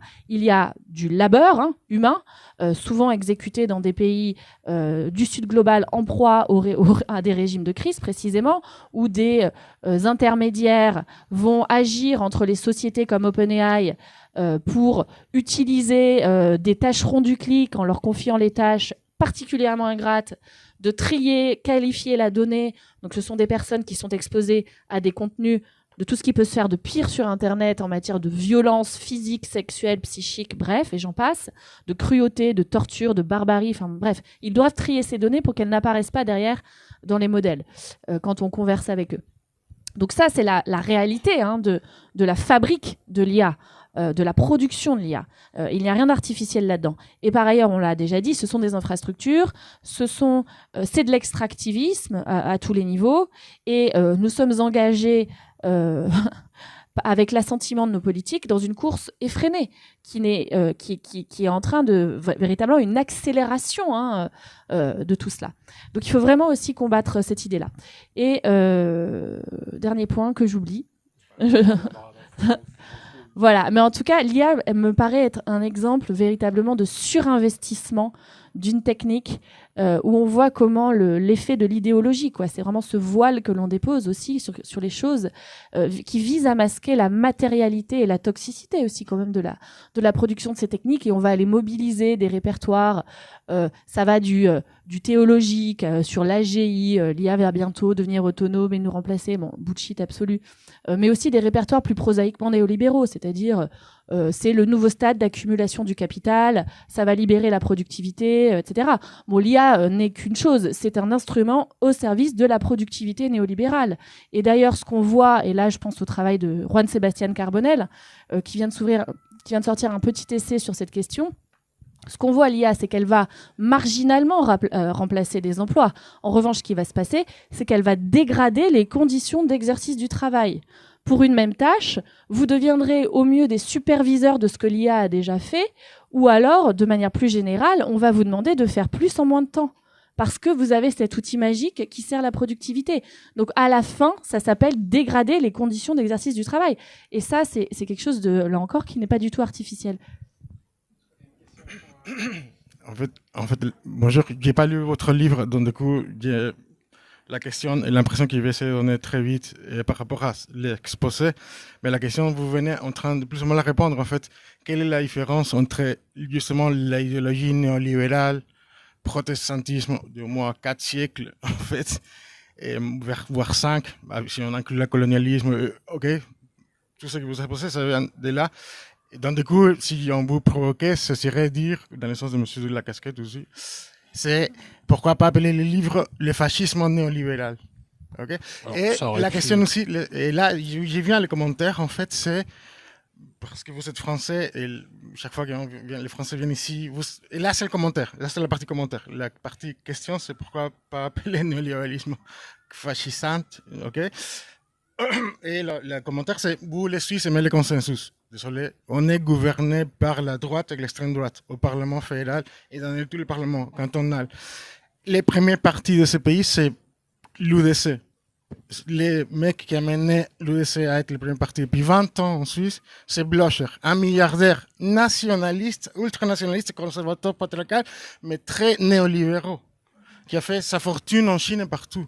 Okay? Pour vendre, dans des coups, il a une vision de la Suisse comme ça, consensuelle. Mais non, en fait, on est les innovateurs, les pionniers de cette, ce que Wendy Brown a analysé entre le néoconservatisme et le néolibéralisme, en fait. Et donc, du coup, voilà, pour moi, c'est comme un avatar de plus d'une pensée qui vient, mais de loin, en fait. Et donc, du coup, peut-être ça ne nous serait plus nommé lesquels les projets néolibéraux écrits noir sur blanc depuis les années 30, c'est un changement anthropologique de l'humain. Il faut le faire s'adapter à cette post-ère industrielle. Donc voilà, il est fini. Ce qui d'ailleurs, enfin, vous avez tout à fait raison, et cette transformation de l'humain est aussi un invariant des fascismes. Alors on aurait tout à fait pu dire effectivement le fascisme néolibéral. Je pense que ça va me permettre de revenir sur ce fameux paléo-libertarianisme ou libertarianisme autoritaire que j'évoquais tout à l'heure. C'est-à-dire qu'il faut se dire qu'aux États-Unis, le libertarianisme a toujours été une force politique minoritaire, très minoritaire, et qui du coup a noué des alliances, un coup à droite, un coup à gauche. Mais en gros, pendant longtemps, on a pensé que le libertarianisme, c'était juste l'ordre spontané du marché, plus la défense des libertés individuelles, avec un désengagement de l'État le plus possible. Est arrivé dans les années 90 un mouvement paléo-libertarien, qui s'appelait comme ça parce qu'il voulait se rapprocher des paléo-conservateurs, et qui voulait marier l'ordre spontané du marché avec une hiérarchisation très très forte de la société et un exercice du pouvoir qui ne rechigne pas du tout à être autoritaire. C'était porté notamment par quelqu'un qui s'appelait Murray Rothbard, qui est l'idole de Javier Milei en Argentine. Dont je parle en No Crypto aussi. Dont tu parles en No Crypto. Idole des bitcoiners. Voilà, idole des bitcoiners. C'était aussi, ça a été aussi incarné par quelqu'un qui s'appelle Hans Hermann Hoppe, qui est l'une des grandes influences de Curtis Yarvin, l'un des intellectuels, je mets de grosses guillemets à intellectuels organiques du technofascisme, blogueur devenu voilà, espèce de penseur de cette scène culturelle technofasciste, qui se rêve un peu en Rasputin de l'administration Trump. Dont vous parlez beaucoup dans le livre. Dont on parle beaucoup dans le livre. Et Hoppe, au début des années 2000, avait publié un livre qui s'appelait Démocratie, le dieu qui a failli. Et en fait, son idée, c'était de conjuguer à la fois l'ordre spontané du marché, cher aux néolibéraux façon Friedrich Hayek, c'est-à-dire tous ceux qui se promènent avec un exemplaire miniature de la route de la servitude à l'intérieur de la veste, le conjuguer à un exercice du pouvoir qui, pour le coup, serait un exercice du pouvoir hyper schmittien, c'est-à-dire de tracer là aussi une ligne au sol, une distinction ami-ennemi. Et je vais citer Hoppe dans le texte. Il disait que pour garantir l'existence ou la pérennité du projet libertarien, en tout cas tel qu'il le définissait, il fallait exclure physiquement de la communauté les gens qui menaient des modes de vie alternatifs, parmi lesquels il citait les communistes et les homosexuels. Si gissent la défense des droits fondamentaux, des libertés individuelles, etc. Et aujourd'hui, ce paléo-libertarianisme, c'est lui qui a beaucoup infusé dans ces milieux tech, alors avec aussi un mouvement religieux, il y a quand même un retour du religieux, y compris dans la Silicon Valley, dans les élites financières aux États-Unis. Mais je pense que si on a choisi de le nommer comme ça, et c'est vrai que nous on reste quand même aussi l'accroche d'actu entre guillemets, c'est ce qui se passe aux États-Unis, même si on essaie de décrire quelque chose qui métastase encore une fois ailleurs. Mais c'était pour s'inscrire dans une historiographie, dans une généalogie intellectuelle qui se situait à ce niveau-là. Mais fascisme néolibéral marche tout à fait bien aussi. Hein. Je pense que Bruno Hamab devrait avoir des choses à dire, qui est à l'université de Genève, qui a écrit beaucoup de livres sur les évolutions du néolibéralisme. Il faudrait lui demander si le néolibéralisme est intrinsèquement fasciste.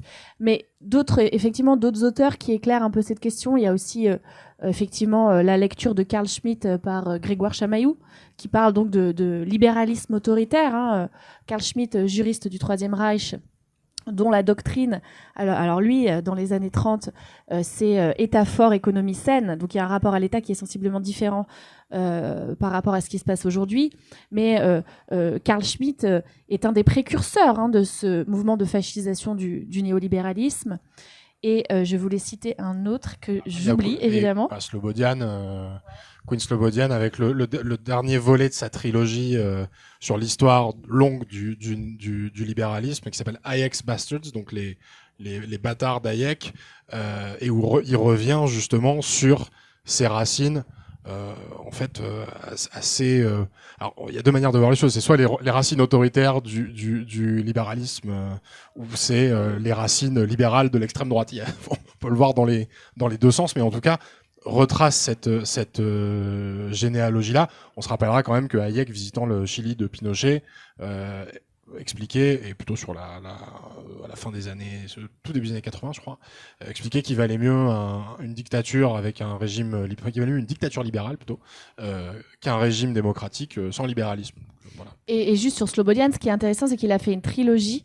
Il a fait une trilogie sur le néolibéralisme, dont la dernière s'intéresse précisément à comment les régimes néolibéraux autoritaires, confrontés à leur crise structurelle et à la crise du régime d'accumulation capitaliste, vont chercher dans des ferments très différents. Donc il identifie 3 ponts.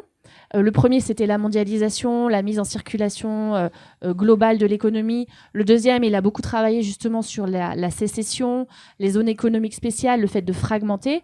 Et le troisième, Hayek's Bastards, qui est sous-titré Race, IQ et je sais plus quoi.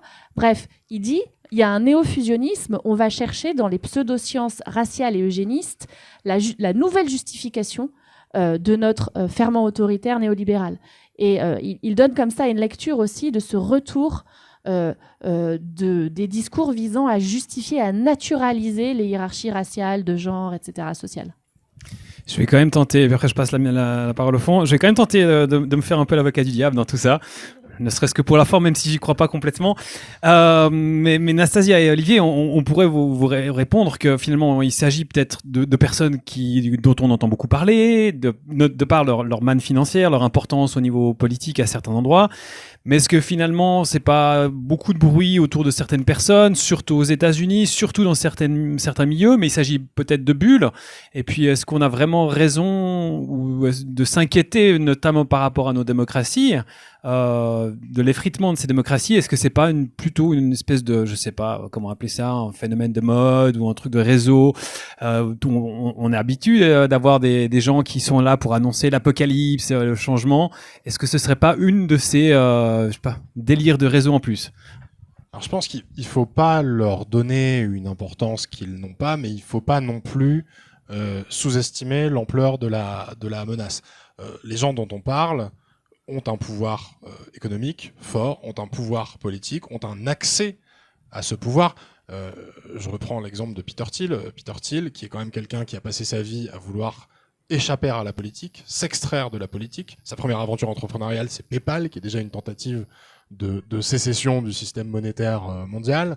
Mais par ailleurs, c'est quelqu'un qui finance la vie politique aux États-Unis, qui, aux élections de mi-mandat de 2022, a décidé de financer la campagne d'un type qui s'appelle J.D. Vance, quand il a été élu sénateur de l'Ohio, et qui, aujourd'hui, est le vice-président et pas du tout réduit à des fonctions protocolaires de Trump, que certains voient même comme un successeur potentiel. Donc ces idées n'ont jamais été aussi proches du pouvoir, des cercles de pouvoir, interviennent dans un moment qui est un moment de crise. C'est-à-dire qu'en fait, je vais dire un truc qui va sonner complètement hérétique, c'est-à-dire que avec Peter Thiel, on fait le même diagnostic. C'est-à-dire que la base du diagnostic de Peter Thiel, c'est de dire qu'il y a un déclin des démocraties libérales. C'est-à-dire que voilà, les démocraties libérales, alors lui, il voit ça sous un angle peut-être qui est plus civilisationnel, mais on est face à un modèle qui est à bout de souffle.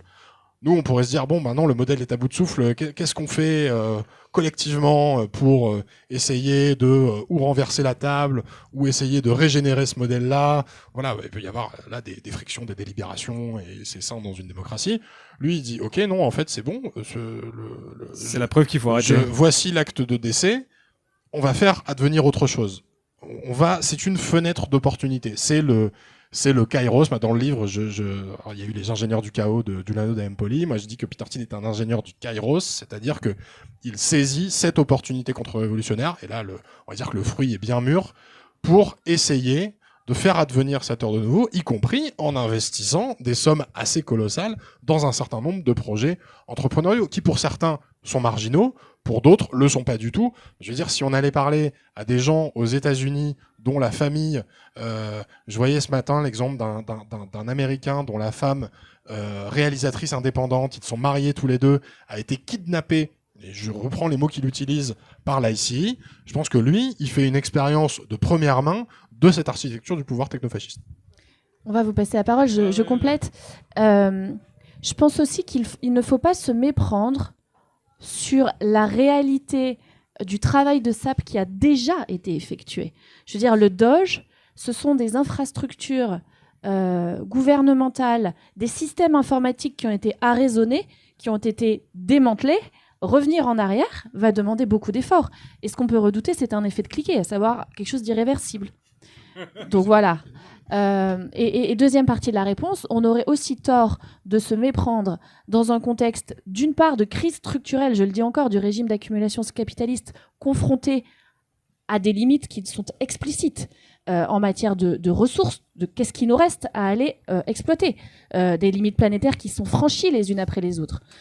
Chose qui est, un obstacle existentiel majeur, mais aussi un obstacle économique et financier majeur. Mais face à cette crise structurelle du régime d'accumulation, on voit les choses se raidir dans le sens de la réaction, et que plutôt que de se dire transformons le système productif, nos technofascistes nous parlent d'accélérer. C'est tout aussi le régime politique de l'accélérationnisme, en disant que finalement le progrès technique nous permettra de subvertir ces obstacles, de les franchir, de les dépasser. Donc on aurait tort de vraiment sous-estimer la puissance politique de cette réaction fascisante, notamment dans un contexte où l'accumulation est mise en péril. C'est cette idée, et je parle en me déplaçant, cette idée qu'en effet, c'est les technologies qui vont nous sauver de tous nos problèmes humains, sociaux, politiques. Super, merci. Merci pour vos paroles. Ça me rassure de ne pas être tout seul. Et puis, vous avez connecté les dots, en fait. Je me sens moins dingue. Du coup, en fait, ma question, c'est... vous avez parlé de métastase. On a vachement focus sur les US, sur la France. Mais j'aimerais connaître votre grille de lecture concernant l'Inde, avec Modi qui fait un peu quand même pas mal de nationalisme avec le BJP.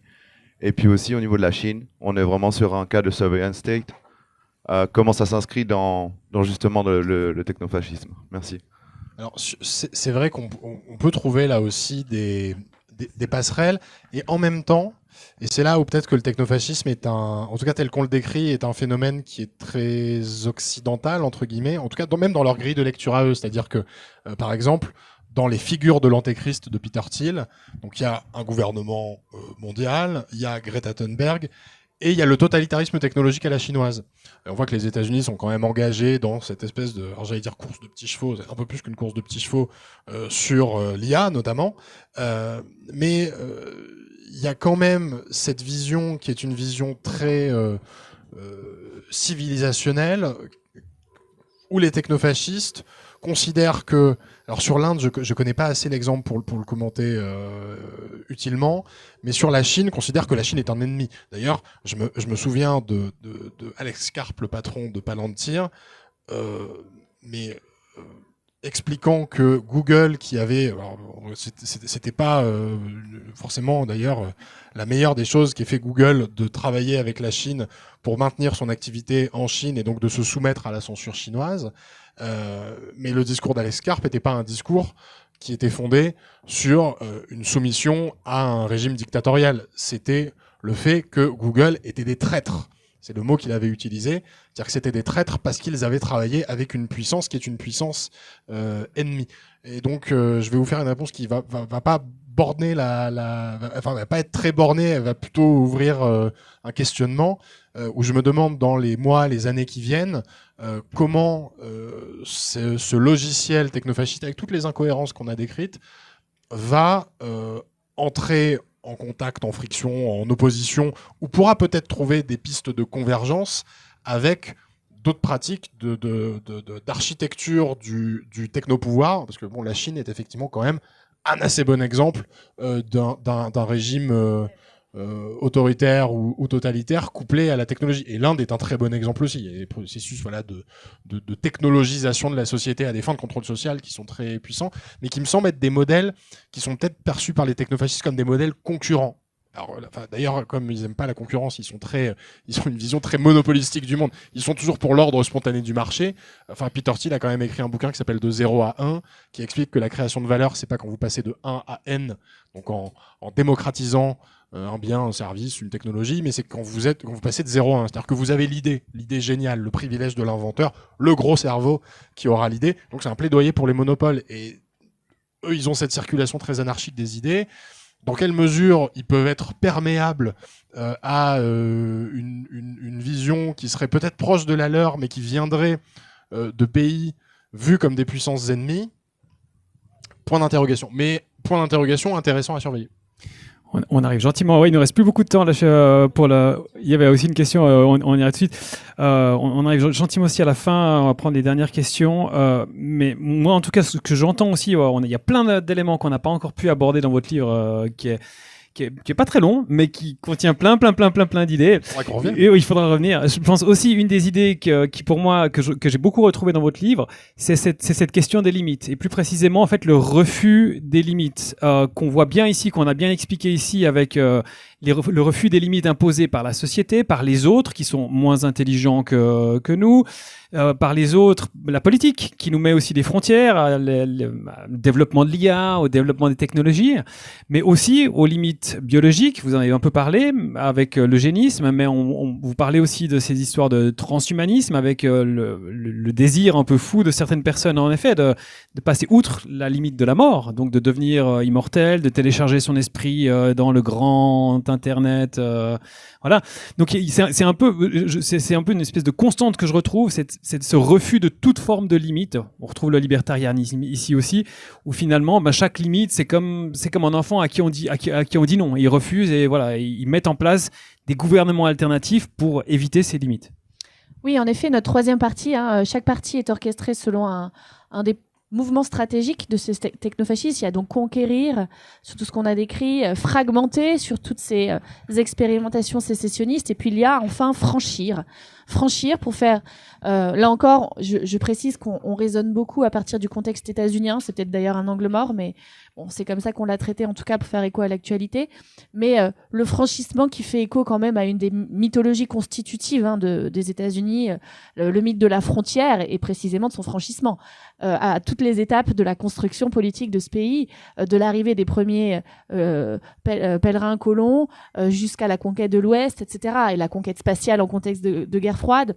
Donc cette idée d'un franchissement des limites qui est finalement, là encore, ontologique presque dans leur développement et leur structuration politique, on la retrouve chez les milliardaires technofascistes qui investissent massivement, Eric le disait, dans des projets d'entreprises visant à les dépasser, ces limites.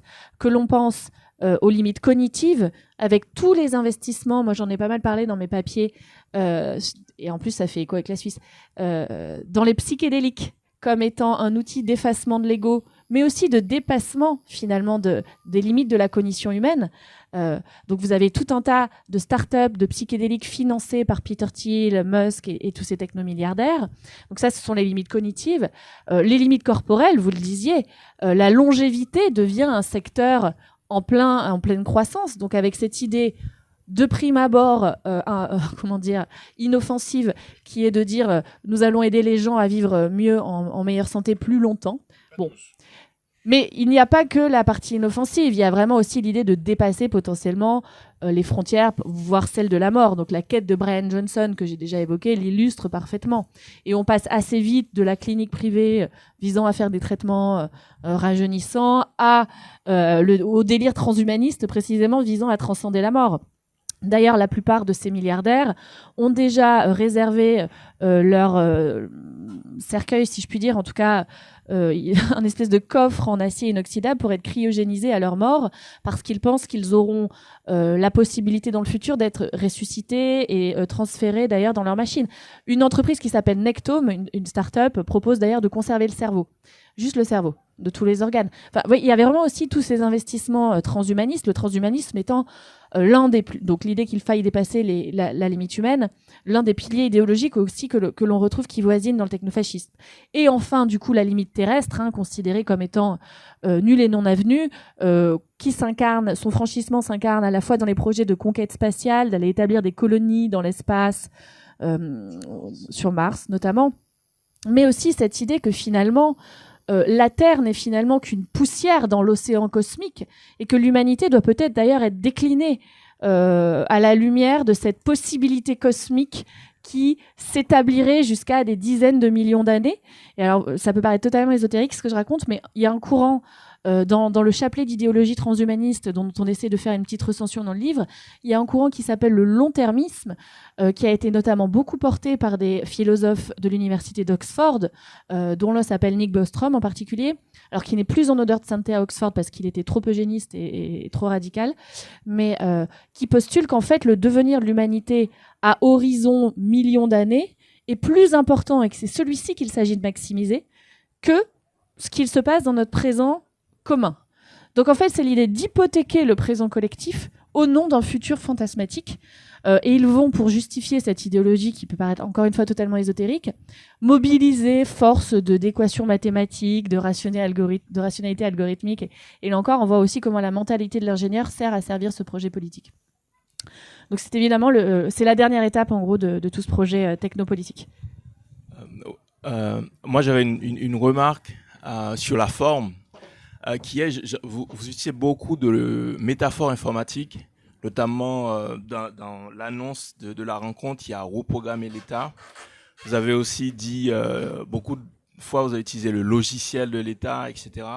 Et quand vous avez pris l'exemple de Charlie, vous avez dit comme l'exécution d'un bout de code qu'on prélèverait, etc. Et je me dis, est-ce que vous vous laissez contaminer par votre sujet et parce que je pense que, bon, il se trouve que je suis dans le métier, mais je me dis, je suis pas sûr que le public, il comprend vraiment. Et puis j'ai l'impression aussi que par ces métaphores, je ne veux pas dire facile, mais en tout cas, qui claquent, disons, est-ce que vous ne desservez pas votre sujet et aussi... Est-ce qu'il n'y a pas un moyen de contourner ce problème-là, de ne pas dire systématiquement exécution de bout de code, etc. Parce que c'est vraiment, je ne sais pas comment le dire, mais quand on est médecin et qu'on utilise un terme qui n'est pas approprié, le médecin dit « oulala ». Et je pense que dans l'informatique, ça se prête vraiment assez facilement. Et pour le grand public, je ne suis pas sûr que ça informe véritablement.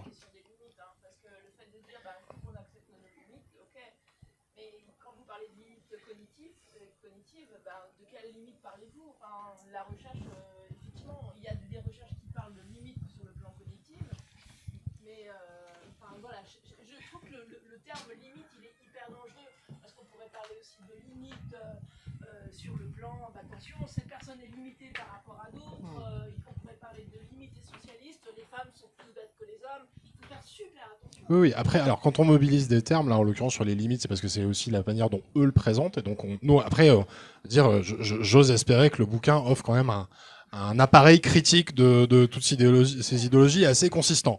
Je touche du bois, la table est en fer, mais c'est pas grave. Sur la question du champ lexical de l'informatique, alors c'est parfaitement assumé. On essaie de le justifier d'ailleurs dans le bouquin parce que ça revient à pas mal d'endroits, et notamment quand on essaie de décrire justement à la fois cette architecture du pouvoir, cette circulation des idées, on essaie, comme on est face à des gens qui voient le monde avec des yeux d'ingénieurs, qui sont dans une ingénierie du réel, qui veulent vraiment ils veulent réécrire le réel, hein, c'est leur ambition. Et donc le postulat, c'est de se dire que mobiliser ce champ lexical-là permet de mieux comprendre leur vision du monde. Je vais vous prendre un exemple, et nous on peut mobiliser des concepts en fait qui permettent de saisir ce qui est en train de se jouer. On parle par exemple de la pensée en API. Alors on a un peu expliqué ce que c'était sans prononcer le terme, mais la pensée en API, donc une interface de programmation informatique, c'est l'idée, je prends une métaphore très simple, quand vous allez au restaurant et que vous commandez un plat, vous consommez le plat mais vous savez pas comment le plat est préparé. L'API, c'est que vous allez pouvoir réutiliser un morceau, une fonctionnalité sans avoir connaissance de tout le fonctionnement du système. Et nous, on mobilise cette idée de la pensée en API pour justement illustrer à la fois l'incohérence apparente des idéologies qui cohabitent dans cette mixture technofasciste,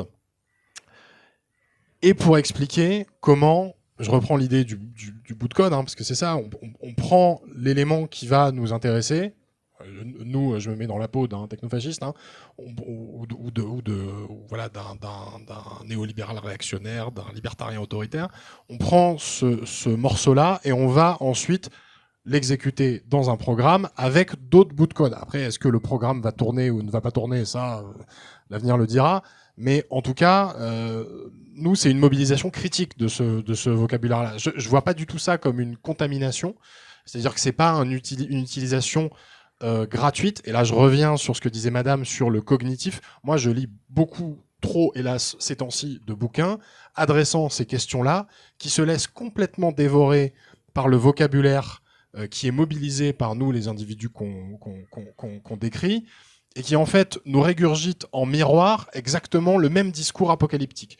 C'est-à-dire que la surutilisation du cognitif, du narratif, du récit, etc., etc. Moi, je pense qu'on se tire une balle dans le pied parce qu'on reste dans l'éther sémiologique et à aucun moment, en fait, on touche à la matérialité de ce qui est, de ce qu'on touche et de ce qu'on décrit. En fait, ça dépolitise énormément la question. Là où je pense, j'espère en tout cas, et la lecture du bouquin vous confirmera ou non cette impression-là, mais j'ai l'impression que ça sert à épauler un discours critique très assumé du phénomène qui est décrit. Absolument d'accord. Je pense que notre critique, elle est en grande partie matérialiste. Pour revenir sur la notion de limite, on pourrait parler de contrainte. Je veux dire, contrainte cognitive dans le sens où notre fonctionnement cognitif fonctionne comme il l'est. En fait, si vous voulez, ces personnes-là sont constamment travaillées par la crainte de ne pas maximiser le potentiel. Et en cela, ce sont, là encore, c'est un régime de pensée qui est profondément libertarien, économiciste. Il y a cette idée qu'il faut exploiter au maximum de ses capacités et désentraver, libérer. C'est là qu'on retrouve d'ailleurs le mot libertarien, libéré, etc. Donc on le mobilise véritablement dans ce sens-là. Donc on pourrait parler de contrainte. Si on doit, effectivement, la catégorie limite, on peut la discuter, hein, et notamment en contexte encore plus médical et scientifique. Voilà, il y a encore plein de choses à dire. Moi, j'avais encore une bonne dizaine de questions que malheureusement on n'a pas eu l'occasion d'aborder. Ce sera peut-être pour une prochaine fois, ou bien après voilà l'occasion autour de la fondue. Autour de la fondue, voilà, vous êtes aussi les bienvenus pour continuer. J'avais aussi prévu initialement de mettre à la vente quelques livres. Malheureusement, votre livre vient tout juste de sortir en librairie en Suisse. Malheureusement, on me dit les délais sont trop courts, en tout cas chez. Mais je vous invite très chaleureusement à vous procurer ce livre et puis à le parcourir pour aller plus loin dans les questions. On a pris l'habitude au bain, vous le savez parce que vous l'avez déjà fait, de finir avec une question peut-être plus légère, qui n'a rien à voir avec le sujet. Pour vous, Nastasia, Olivier, c'est quoi les Banepaki ? La question un peu plus nombriliste. Moi, je dirais c'est un bel espèce de convivialité. Je vois beaucoup de gens très différents. Puis en plus, j'ai ouï dire que vous étiez en autogestion, en tout cas pour un morceau. Donc je trouve ça très chouette d'avoir cette gros morceau, ouais, complètement en autogestion, hein. Pas qu'un morceau. Face à Rolex, ça donne un peu une petite oasis, quoi. Voilà, j'aime bien. Merci. C'est complètement ma vision aussi. Moi, c'est mon petit rituel. Je ne vois, en principe, quand je peux, le premier endroit où j'essaie de venir quand je viens ici. Voilà, quand on est invité, c'est pratique. C'est le premier endroit qui est donné par EasyJet pour que faire H&M. Absolument. Donc voilà, un grand merci à tous les deux pour votre présence et vos mots.